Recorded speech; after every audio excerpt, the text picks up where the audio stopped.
Good morning, dear students, and welcome back to your English class. We started chapter 7 Around the World in 80 Days yesterday. Let us complete the chapter today. At 25 minutes past 7, he took leave from his friends and he went home.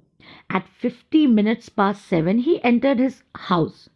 Passepartout, his French valet or servant, could not believe his ears. He was not sure whether he had heard it right that his master was home, because he always came at 12 at night. Phileas went straight to his room and called Passepartout. But he did not respond, because he could not believe that his master was early and wanted him to come. So he called him again, and then Passepartout came. Phileas told him that he had to call him twice, to which Passepartout said that I was not expecting you because it is not 12 o'clock. Phileas said that yes, it was not 12, and Passepartout was right, but they had to leave for Dover in 10 minutes. The servant asked if he was going away for some work, to which Phileas replied and corrected Passepartout. He said that they were going together. The servant was puzzled and could not understand how they would go around the world in 80 days. Passepartout then asked, Should I ready the trunks? Phileas said, No, no trunks, only a travel bag. He asked Passepartout to put 2 shirts and 3 pair of socks, and he told Passepartout to also do the same. And he also said that they would buy anything that they required while traveling along. He also asked for his raincoat and traveling rug. He advised Passepartout to wear strong boots, but he also said that they would not be traveling by foot for very long. They would take trains and ships, and so on. They will complete the journey of the world around the world in 80 days. Passepartout then went to his room and he slumped into the chair.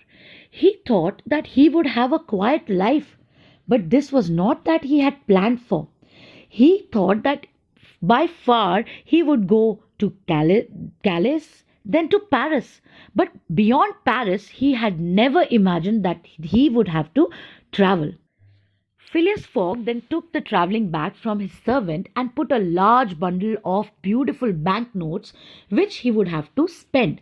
It was his entire saving, but he was sure about his wager and he wanted to spend it.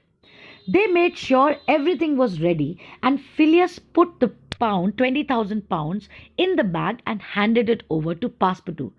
Passepartout nearly dropped the bag after hearing that it contained such a big amount of money. But he was sure that he was with Phileas Fogg and he would somehow manage it. At 8:20 they reached the Charing Cross station, from where they were supposed to take the Dover train. Phileas Fogg was not greedy for money. He had not placed the bet because he wanted to earn money, but because he wanted to prove himself right that his calculations were accurate. He met a beggar woman at the entry of the station, and he gave all the money that he had won from the card games at the club. And because of his charity, his valet or servant was very pleased and he was very happy to be serving such a humble man. As they reached the station, Phileas Fogg saw that his fellow members of the Reform Club had come to see off him at the station. He, as promised, told them that he would bring visas from all the places that he had visited to be sure that he completed the journey honestly. To which the members of the club said that we take you for your word. You need not bring the visas. His servants and Phileas Fogg took their seats in the train, and the journey began with the loud whistle of the train. The night outside was dark, and Phileas settled himself very comfortably. Passepartout, though, was a little bewildered or worried because he was carrying such a big amount in the bag. The story ends with a very light note. We see the servant being troubled or being a little uneasy, not because he was going on a journey where anything could happen and where they would not have any certainty, but because he had forgotten to turn the light off in his room. And this is how the servant and Phileas Fogg went on for their journey around the world, and they completed the journey in 80 days and they won the bet.